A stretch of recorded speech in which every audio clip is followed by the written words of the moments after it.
Welcome back to America Decides. Aviation disasters in this country are exceedingly rare. This one was unique. The collision midair of a commercial aircraft and a military helicopter, not very far from the Pentagon. That means the civilian authorities in our country, the National Transportation Safety Board, and the Pentagon will be collaborating in the investigation to find out how this occurred. To give us some valuable insight into that process, I want to bring in Bradley Bowman. He is the Senior Director of the Center on Military and Political Power at the Foundation for Defense of Democracies, and importantly for this conversation, a former Black Hawk helicopter pilot. And that was the other of the two aircraft involved in this tragedy. Bradley, it's great to have you with us. Thank you. Thank you. You've flown a Black Hawk.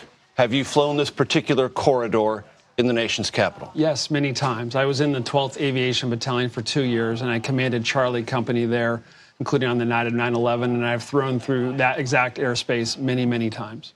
What can you tell us about that process and what you believe may be implicated in what has happened? There's a system of low-level helicopter routes throughout the capital region that goes above a lot of the freeways and along the Potomac, and it is a very normal, routine thing for military helicopters to fly along those routes. As you're flying past Reagan National Airport, you go down to around 200 feet to deconflict that helicopter passage with the aircraft flying in and out of Reagan. It's a system that's been in place for decades, and throughout that time period, it's ensured the safe deconfliction of those helicopters and aircraft flying in and out of Reagan. But last night, that system failed.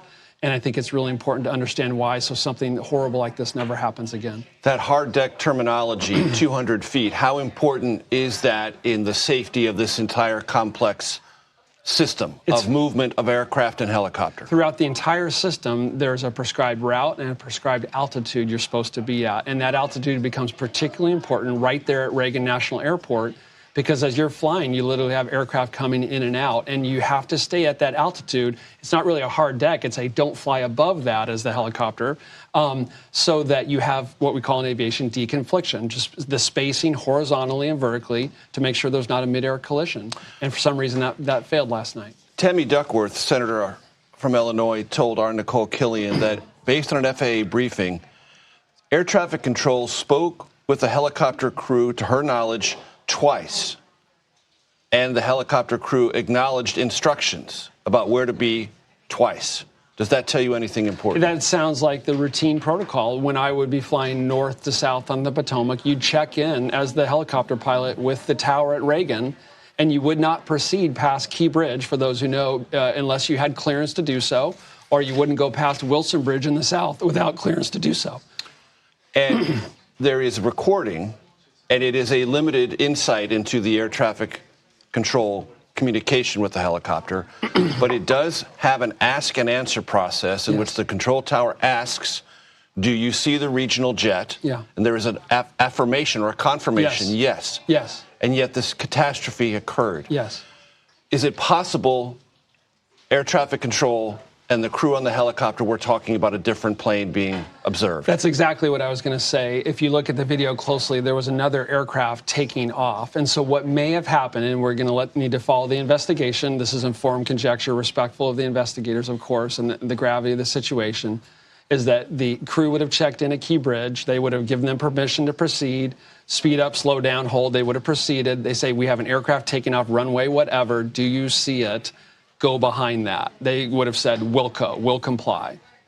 The tower was probably talking about the fixed-wing aircraft that they ultimately collided with. The crew may have seen the other aircraft, been watching the other aircraft, not realizing that the tower was talking about the aircraft they would ultimately collide with. That's possible. Before I let you go, there's been questions about whether or not this crew would have, under typical circumstances, in a flight of this kind, be wearing night vision goggles? Or would they have been doing something called visual flight rules?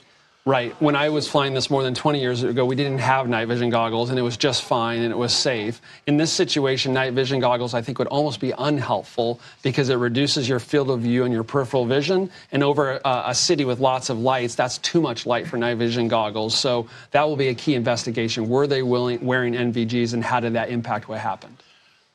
Powerful insight. Bradley Bowman, thank you.